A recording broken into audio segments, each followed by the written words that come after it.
Yeah, my name is Temitope Fagunwa. I'm a Pan-Africanist revolutionary.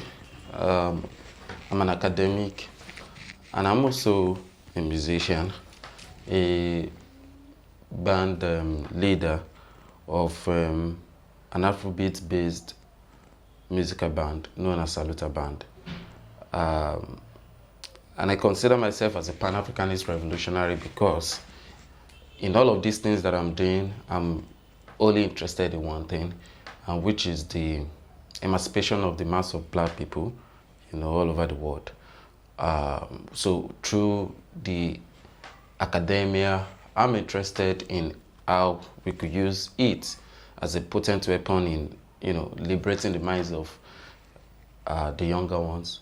And with the music, we're also using it as a potent weapon to, liberate, emancipate the minds of the entirety of black people, particularly those that come across our work or that appreciate good arts. Okay, so I see you are a traditionalist. Why did you choose that path? Well, it's like saying that why do I have to be me, really? Why do we have to be us? I really don't think that what is rooted in our existence should be treated with levity or should be treated secondarily. Our identity, our beingness is just what we have in order to be able to, demonstrate the relevance that we ought to have as members of the human community. So I really don't think that there should be a need for one to be asked of why one is who he or she is, or why one is supposed to be, in accordance with his or her identity. I'm a traditionalist essentially because I'm an African. I mean, what else do you expect me to be? A Christian or a Muslim or a Buddhist? I really don't understand, because religion is the cultural understanding of a people. So if you're a Christian, the entirety of what you're doing is just to, culturally understand the culture and the traditions of the Europeans. Same thing if you're a Muslim, what you're just doing is to, understand the cultural existence of the Arabs. But I really don't have time for these, identities that clearly have nothing to do with me. If I'm a Christian, that means I'm in accordance with European culture and traditions. If I'm a Muslim, I've got to be in accordance with the traditions and culture of the Arabs. So why do I have to do that when I'm living in Africa, or why do I have to do that when I'm an African? Really, it's not but a waste of time. So the question really, shouldn't surface in the first instance, but it has to surface again because the mass of black people, wherever you find them, are victims of these foreign religions. We were invaded, our homelands were invaded, and these religions became the dominant religions, and that's why you and I today have to, renegotiate or negotiate our identity. So I don't have time with all these foreign religions, and that's why I'm strictly in accordance with my Africanity, without any apologies. Okay. So you said previously that spirituality and religion, that's the Western religion and Islamic religion are not same as the African religion. Can you explain on that?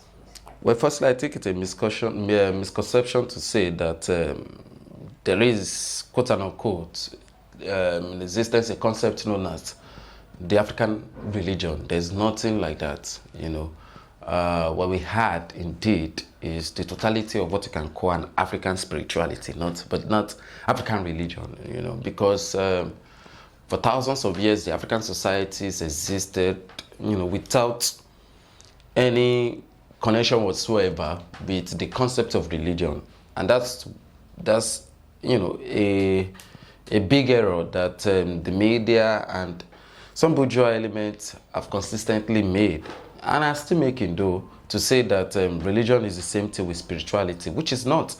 Religion is clearly the invention of human beings. Religion has to do with the, codification of a people's cultural existence, essentially by humans themselves. But when it comes to spirituality, you really do not have, human beings playing these superior roles over themselves. Really, spirituality is about self-discovery, and human beings for thousands of years had spirituality before, religion. Human beings have existed as a spiritual component, before the arrival of religion. The first religion is the first religion to ever, emerge in the course of human history is, Judaism. Judaism really, and Judaism is about how many years old? Next to Judaism is Christianity, and next to that is Islam, and you will understand the fact that whatever you have after these religions, after the emergence of these Abrahamic religions, is religion at best, but not spirituality. Human beings have existed, like I said earlier on, as a single spiritual component for thousands of years. In the sense that you really do not have this organized way of saying that this is how we practice, and if you don't practice like this, you will go to hell, or you must accept my religion. If you don't do that, you will go to hell. You've never had that in the course of human history, not until the emergence of these Abrahamic religions. The superiority of, my God is better than your God. All of this came with the idea of religion. Religion is extremely, arrogant. And that's why we call it the hijack of a spiritual way of a people. Religion hijacked the spiritual way of a people, and brings it into its fold, and sees it as as a tool, to repress the people, to suppress the people, and exploit the people. So religion is clearly about how humans have struggled over the years, politically, economically, socioculturally, to dominate others. So these are the differences, between religion and spirituality. So for thousands of years in Africa, we had spirituality, and that's why, take for instance the Yoruba, spirituality. They have, a situation where we have this. We didn't have a situation where we have, a particular, deity, lording its supremacy over others. Yoruba spirituality, just like African spirituality as a whole, had to do with, the togetherness of the spiritual forces. And that's why you wouldn't have a scenario where the Obatala or the, good devotees would say that they are better than, the other. You really did not have that in existence, because everything has to, go in accordance with unity, with tolerance, no superiority whatsoever. It is religion that came up with this idea of superiority, that my God is superior than yours. For thousands of years, we didn't have that in Africa. In fact, that's an aberration, because who has the monopoly of description of the personality of God? It is only the Abrahamic religions that have attempted to do this, and they are doing this really, essentially because of their selfish purposes. So in Africa, we were spiritual before the arrival of Islam, Christianity, and whatever foreign, substances you might have today on the continent. So, in definition of the African religion, I saw somewhere that I said African spiritual, exactly, is a free-willed path. Can you talk about that piece? I've explained it in the sense that it's about self-discovery. You don't need a pastor. You don't need, an imam, to guide you really, into what you have to do.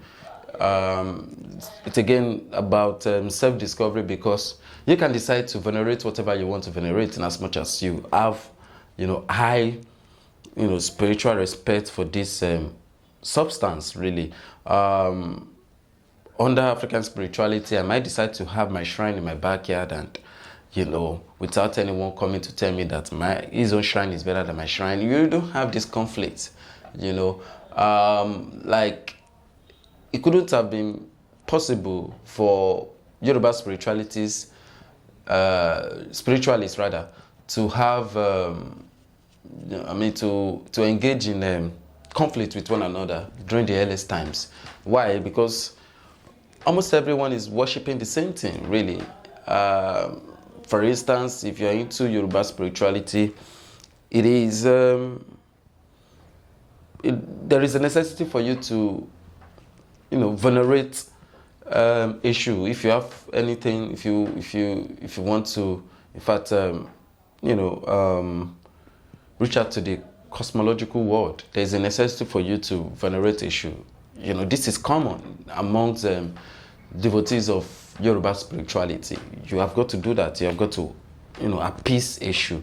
Whether you are an Obatala person, whether you are an Oshun devotee, whether you are an Oya devotee, it doesn't really matter who you are. You have got to, if you, really, really want to connect with the cosmological world.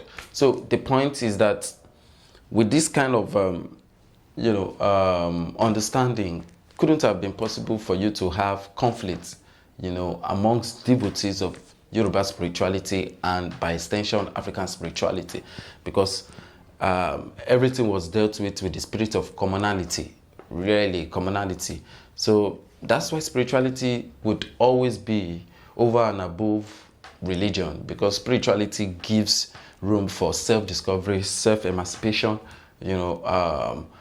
It's just about you discovering you. That's what spirituality is all about.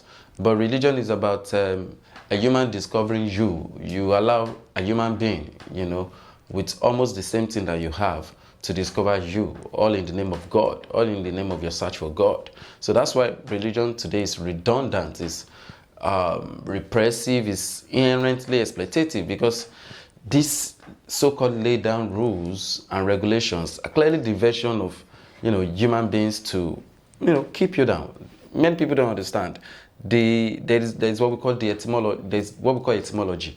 The etymology of religion is religere, a Latin word, I think, which speaks about holding someone down, binding someone down. That's what religion is all about. They are not even hiding it. It is clearly the ignorant ones in this society and in many other societies that really do not understand the forces behind religion, which is to bind, fellow human beings, to repress them, to, enslave them mentally, physically, and what have you. So I don't have time, or we shouldn't even have time for religion, because it is meaningless. It is anachronistic. It has no relevance as far as we are concerned. Today, what does have relevance is human beings discovering themselves through the food of spirituality, but not through the food of religion. So how do you, since it's a free will, then you discover yourself? What is the moral guide? What is the, say like in the Bible you have doctrines, and how do you guide? How are you able to control? Yeah, what the question you're asking now is to create an illusion that human beings, lacked morality before the emergence of religion. And this is not correct. Some persons have attempted to propagate this illusion that, morality came with religion. To say that is to imagine that human beings were killing one another for breakfast before the emergence of Judaism. This is absolutely ahistorical, not right, not factual. It doesn't rely on any, historical evidence. Human beings have existed peacefully, relatively peacefully, for thousands of years before the emergence of, the Abrahamic religions. As a matter of fact, what the Christian people call, the 12 commandments were nothing but plagiarized version of the law of myant in Egyptian spirituality. The laws of myant, 42 laws of myant, that speaks about thou shalt not kill, thou shalt not be covetous, thou shalt not,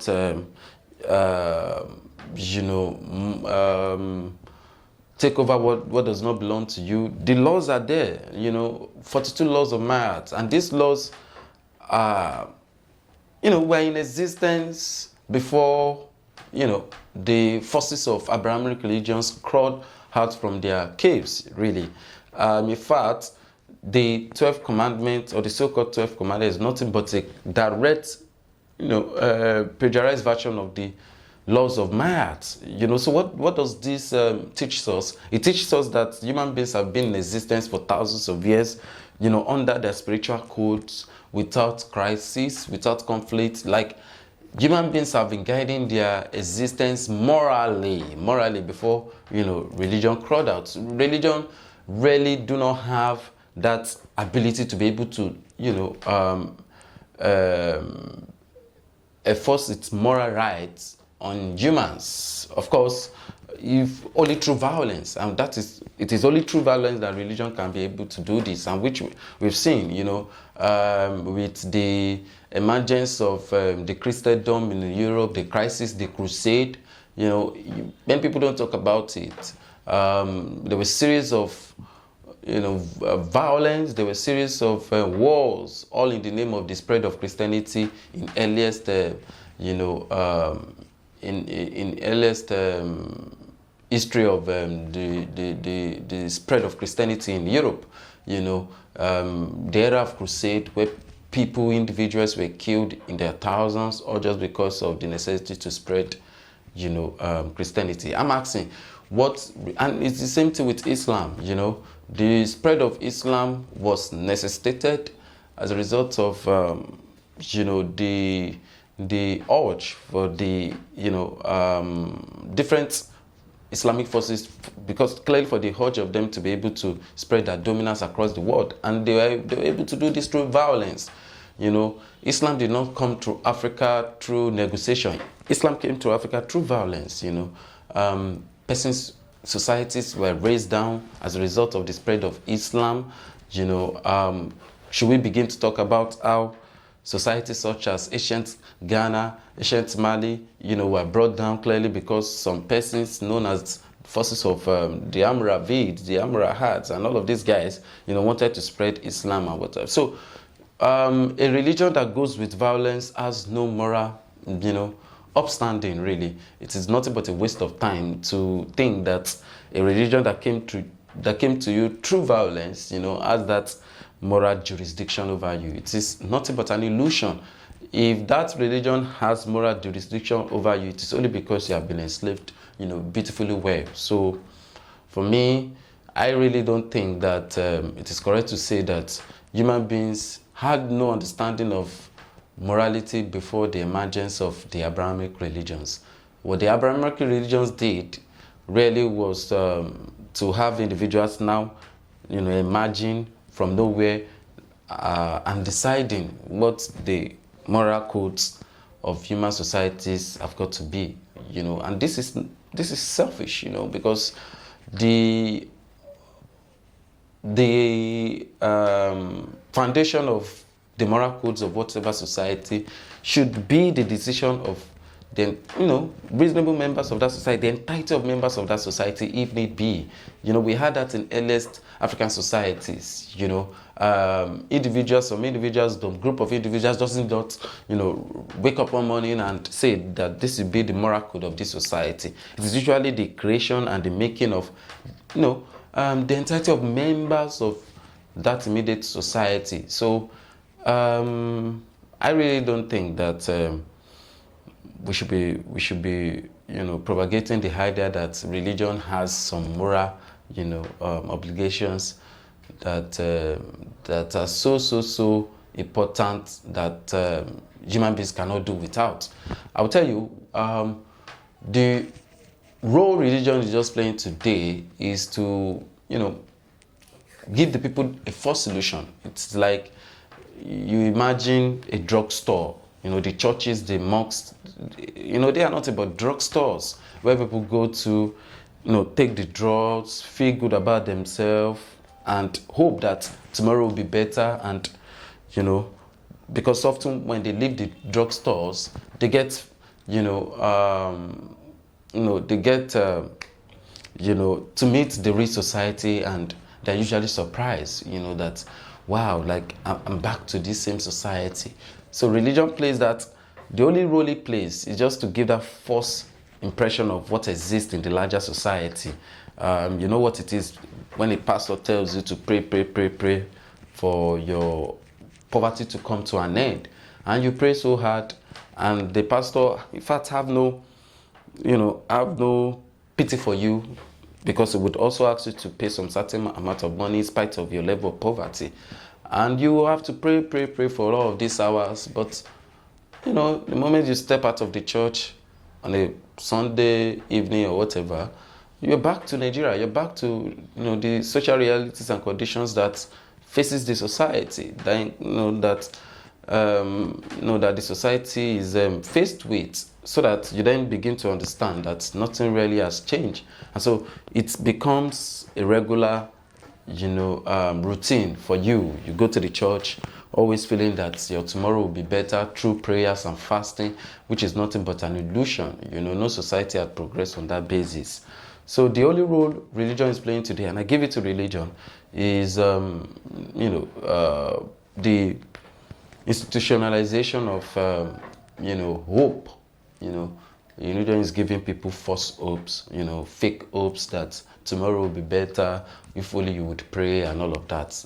And so that's why people are patronizing the pastors and the imams, because people really want to feel good about themselves. It's like those that are so committed to drugs, really wanting to feel good about themselves at that material point in time, so that when the effect of the drugs vanishes, they are back to life. They're suddenly back to life. So when now people leave the churches and the mosques, they're suddenly back to life. Reality becomes, beckons on them, and they are usually so shocked. So I give that to religion: the creation of hopes, false hopes, the peddling of hopes. Like the pastors, the imam, they are hope peddlers. They're like drug dealers. They are the ones now selling hope to the people and making money from that from that nefarious and obnoxious economic activity. Speak about witchcraft and. We don't have witchcraft in Africa. So let me just cut that short. There's nothing like witchcraft in Africa. What we had as spiritual forces, like you would have. It is only in Europe that you have this madness of people being called witchcraft, and that's why we must make all the best attempt we can to ensure that their interpretations aren't our interpretations, because our cosmological belief system as African people is different from that of the Europeans. It's different from that of Asians. This is clearly expected. It is not a given. It has to be so, because we grew up, societies emerged from at the back of different experiences. So you cannot begin to use their concepts, hook, line, and sinker, within the basic tenets of the African society. We didn't have anything, quote unquote, known as witchcraft in Africa. But we indeed have spiritual forces. And these spiritual forces, came or comes to us in different variations. You have indeed great men and women who were blessed, or who are blessed with enormous spiritual powers. Many people think this is a myth, but it's really not a myth. It's like in Yoruba spirituality, it is there. It is well written. It is well stipulated in Yoruba spirituality that the women, possesses great or enormous spiritual powers, so that it is only left for the woman to be able to discover, the existence of these powers. And that's why the concept of yeye, in Yoruba spirituality is extremely powerful, because that's who a woman is really. The feminine power is so powerful that without it, no society can progress. It is within that context. In Yoruba spirituality, the women are to be, and not just to be respected, but they are to be venerated. They are to be venerated. They are to be worshipped. Because inherently, the personhood of the woman, carries such a great power, such a great spiritual vibration that no other gender or the male gender can possess. And so in earliest African societies, you find out that this nucleus of women would always meet, would always commune, particularly those that have discovered their powers, their spiritual powers. They would always commune, they would always play important roles towards the progression of their immediate society, whether it is in traditional Akan society, whether it is in traditional Mende society, traditional Yoruba society, traditional Igbo society. You would always find this nucleus of women playing this enormous imperative roles. So if Christianity or Islam then cross out from nowhere to then say that these practices are to be condemned as the practice of witchcraft, I think that is nothing but an illusion that cannot be, that cannot be sustained, or that cannot be allowed to exist, that cannot be propagated, or that cannot be treated without not being condemned. So for me, we didn't have this elusive practice in traditional African society. What is going on in this society today with people condemning or killing older people for so-called witchcraft and what, it's nothing but a show of how degenerated we are as a people psychologically. We have been like sometimes ago, an elderly woman was stoned to death in a state in the eastern part of this country, with the false accusation of being a witch, of being involved in, the practices of witchcraft, which is nothing but an illusion. It is just too barbaric and, ignorant for someone to think that you could somehow have a woman, holding your fortune down, especially because she's old, in her heart look, So this whole madness is just what, but many people don't also know the history of this whole idea in Africa of today. You see, when Christianity came into the continent, when Christianity forced its way into the African continent, one of the first things that the enablers of Christianity were found surprising when they came, was the state of the status of women. They couldn't believe that in traditional African society, women had these enormous, privileges and rights, because women in their society weren't having something as even as that. They weren't. Women in Europe, as at the time women in Africa were existing, were under siege. Women in Europe were nothing to write them about. Really, women in Europe were the underdogs. So when the white missionaries came to the African soil, they were shocked as at the state of women on the continent. Because it is only on the African continent that you have more goddesses. You can't get the number of goddesses that exist on the African continent cannot be gotten in any other society. That's a fact. So when the Christian missionaries came, they were shocked as at the privileges, as the status of women, the African women. And so almost efforts were then put into procession to emasculate these privileges and these rights. And they have got to do that also by destroying the image of the African, quote unquote, woman. They have got to do that, so that they then began to invent. Like, many people don't know this. The women that led the About Women revolt, the popular About Women revolt, were at a point in time, condemned by the British colonial, officers of engaging in witchcraft, As one of our great revolutionaries once said, I think Dr. General Clark, that everything you touch must be, must be a tool for your emancipation. everything you touch, everything you do. And that, for me, should include my dressing, you know, because merely wearing what I'm wearing, I'm sending a signal to the vast majority of the African people that, you know, there can be a better horse, you know, that there can be a better horse away from European cultural understanding of the universe, or the Arabic, you know, cultural understanding of the universe, or you know, that there can be a different horse. And in fact, there was a different horse for thousands of years, then before the invasions of our homelands, you know. So my sense of dressing is just an attempt to, you know, educate the minds of the people. It is intentional. It is to get them back to their roots psychologically. Thank you. You're welcome. When